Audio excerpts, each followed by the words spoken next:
बुराई छोड़ के यीशु के धरालो मसीह के धरालो। पाप बुराई छोड़ के यीशु के धरालो मसीह के धरालो।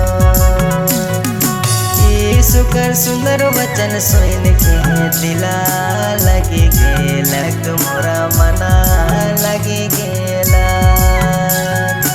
यीशु कर सुंदर वचन सुन के दिला लगी गेला मोरा मना लगी गेला।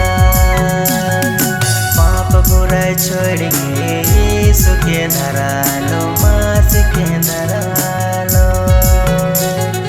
पाप बुराई छोड़ के यीशु के धरालो मसीह के धरालो। यीशु कर सुंदर वचन सुन के दिला लगी गेला मोरा मना लगी गेला। यीशु कर सुंदर वचन सुन के दिला लगी गेला मोरा मना